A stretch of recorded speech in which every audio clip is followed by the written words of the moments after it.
basta talaga pag biglaan, yan yung natutuloy.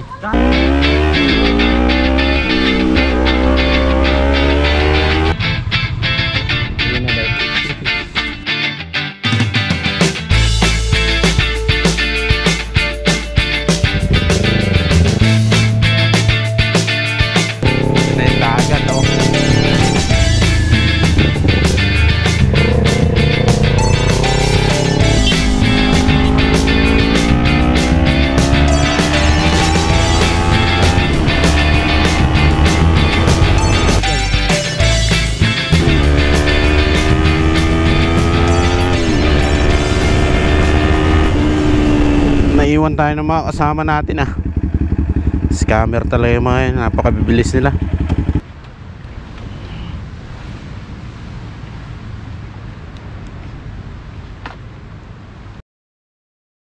Hello, good morning, good morning. Late na nga tayo. First ride natin ulit. Tayo na lang ang hinihintay dun sa meeting place. Bali yung kapatid ko kasama ko rin, pero nauna na siya kasi mas maaga siyang nagising. So ito yung ride na halos wala kaming plano. Pag-uusapan pa lang namin dun sa meeting place kung saan kami pupunta talaga. Kasi kahapon sabi nila dinadyawan daw. Tapos kagabi bago matulog sabi nila baka mag highest point na lang daw kami.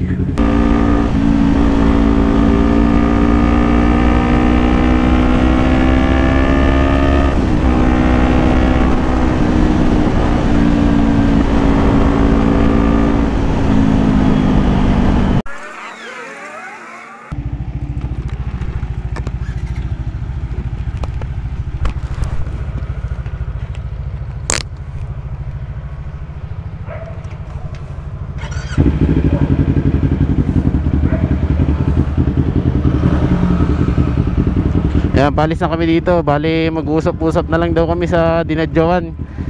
Kasi gusto nila magdinapigi pa daw kami. So yung highest point wala na. Itong mga kasama ko kasi parang gusto nila yung mas malayo talaga Hindi sila masatisfy pag dinadyawan lang.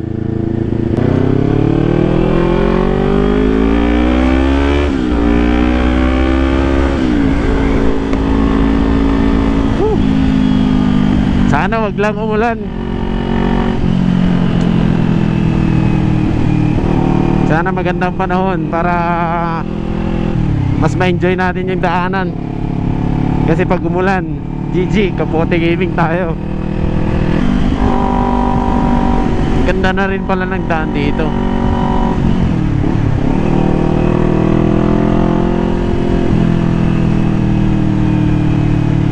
San Pedro. Tatagos tayo sa sa Disimungal Bridge. Meron pa rin mga roadworks pala. Pero malapit nang matapos.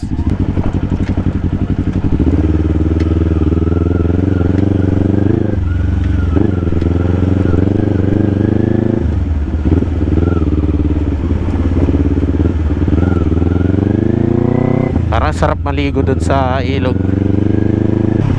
Medyo umaambon na nga. Saka madilim ang ulap sa banda doon. Sana naman hindi umuulan.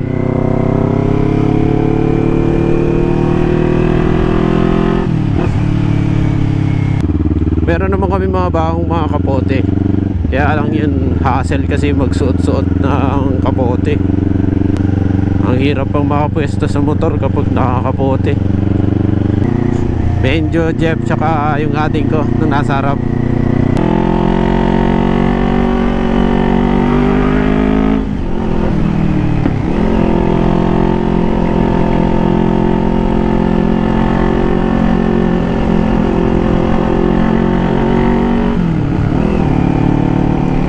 Lumalakas ng lumalakas yung ambon.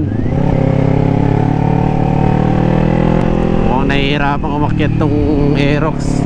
Wala na kasing kondisyon na nangyari. Basta napagplanuhan lang ng biglaan, natuloy din. Matatarik na rin yung akyatan dito, tsaka mga kurbahan. Ayaw magkisama ng panahon. Team Putik.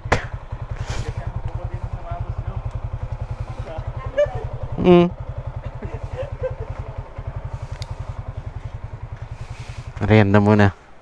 Meron tayong sticker dito, di ba? Ayun. Dito na tayo sa Disimual.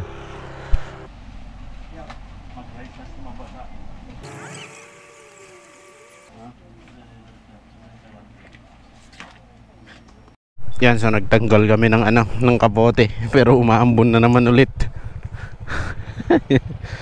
Grabe naman.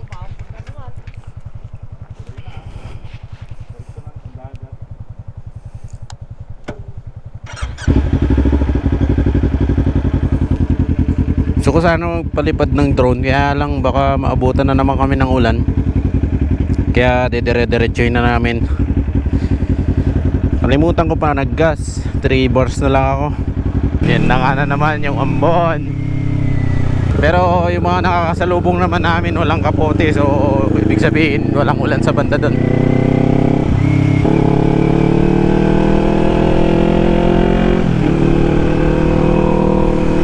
Pero kung tamarin na kami mamaya mag-motor at gusto na namin magpahinga,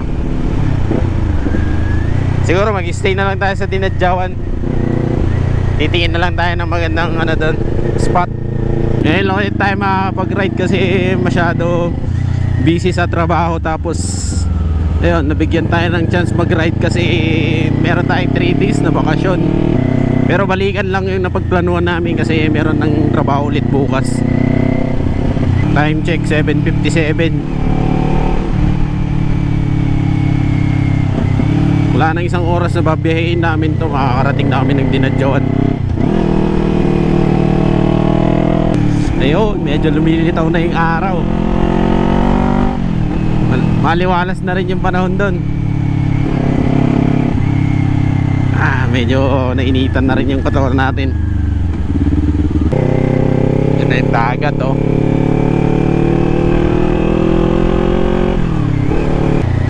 Ito yung likuan na parang siko, eh.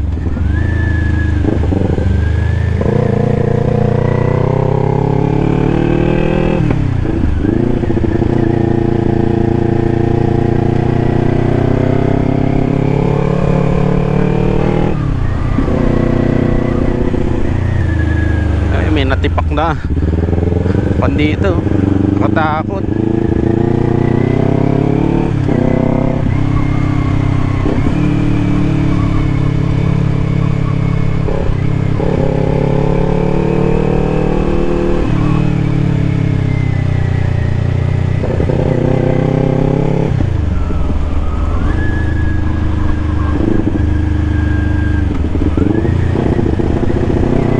Nakakapanibago yung sleeper clutch na motor.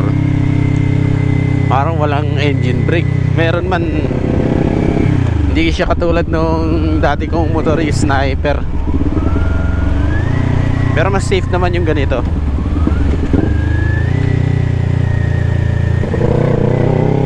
Alalayan mo nga lang ng preno.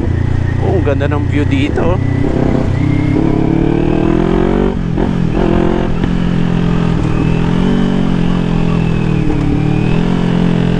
Naiwan tayo ng mga kasama natin, scammer talaga yung mga yun. Napakabibilis nila.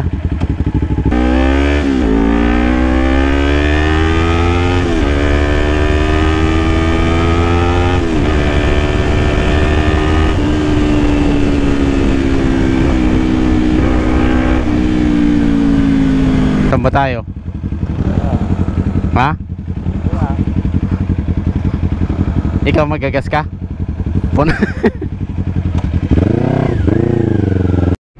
Ayan, breakfast tayo dito kay Kuya Joe. Paitan. Bago tayo, ano bang plano? Saan ba tayo? Wala pa. Napagdesisyonan namin na andito na lang kami sa Dinadjawan. Pero titingin muna kami ng magandang spot dito sa papuntang Kasiguran. Magpapalipad lang tayo ng drone.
medyo ginagamay ko pa tong motor, medyo nahihirapan pa akong ilin ng malalim kasi hindi ako masyadong sanay sa mga sports bike.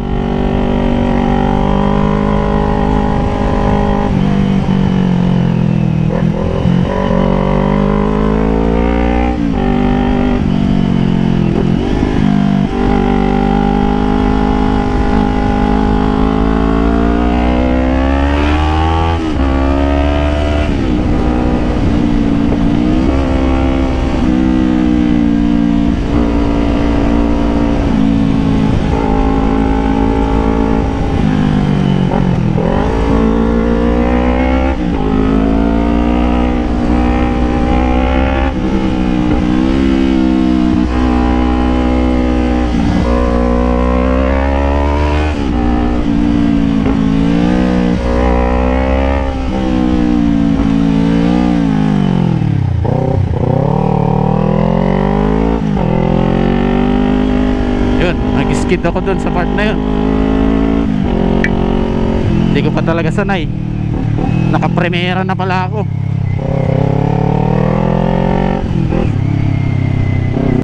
Yun oh, grabe, ang ganda ng view dun.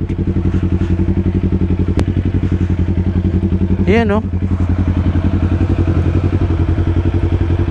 Ewan ko kung nakikita sa video, pero ang ganda dun oh. Taas.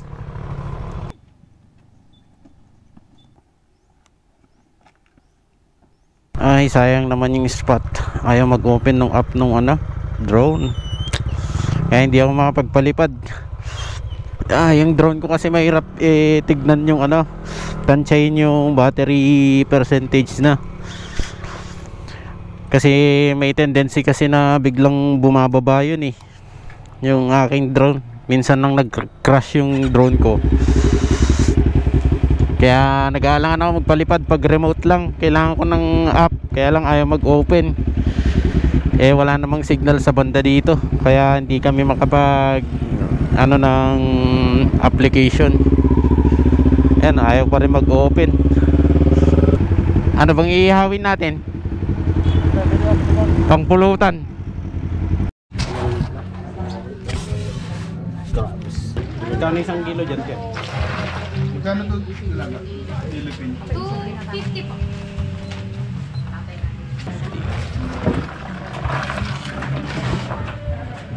Ilan po?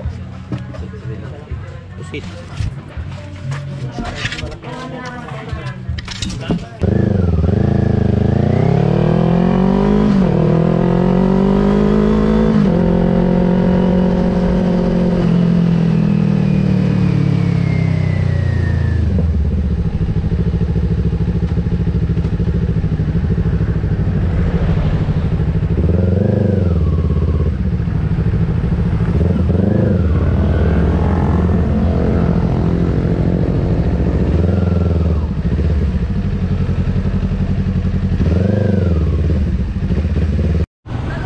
Dinadjawan Public Market yan.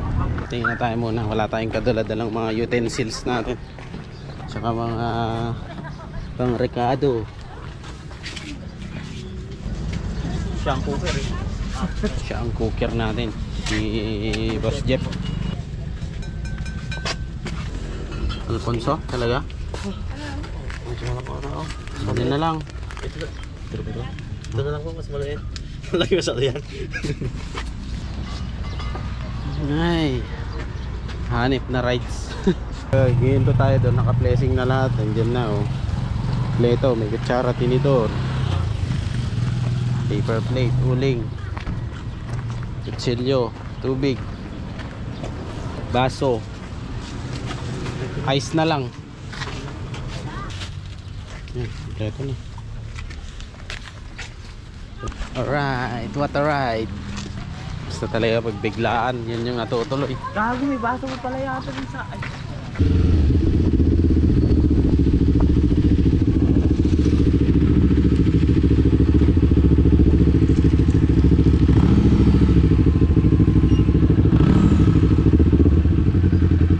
Here tayo sa Babaran Camping Site.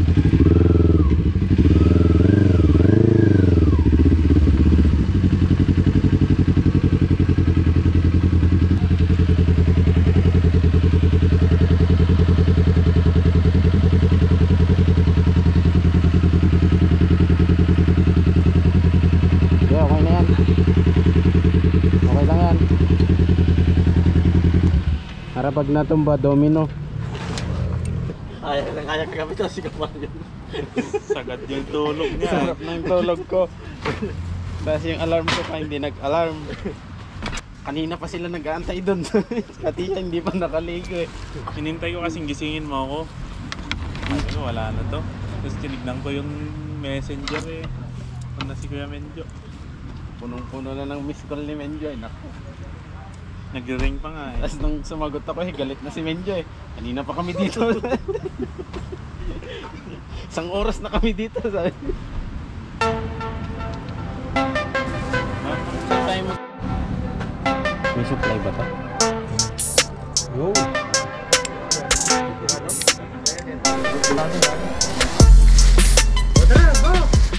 Ito, pag lumapag na to sa mesa, ibig sabihin successful ang pagpunta. Ito, kilawin ni Boss Jeff. Sabi ko naman sila.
Tayo nag-endurance. Tulog ako ng 30 minutes. Pero yung katawan ko parang gusto niya ituloy-tuloy na matulog.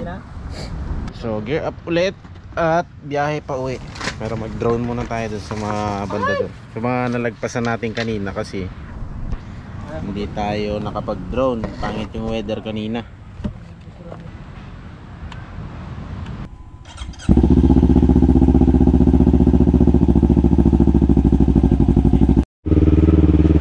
Bye-bye, Babaran's campsite.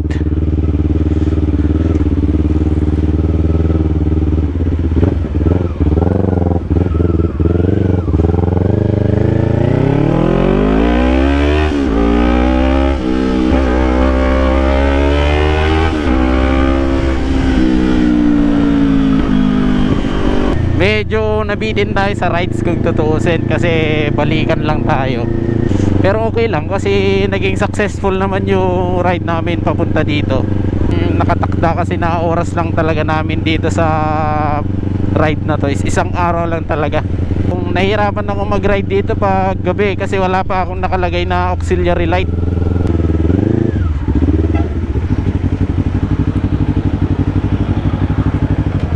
Palipad muna tayo ng drone dito para masulit naman natin tong pagpunta natin dito sa Dinadjawan.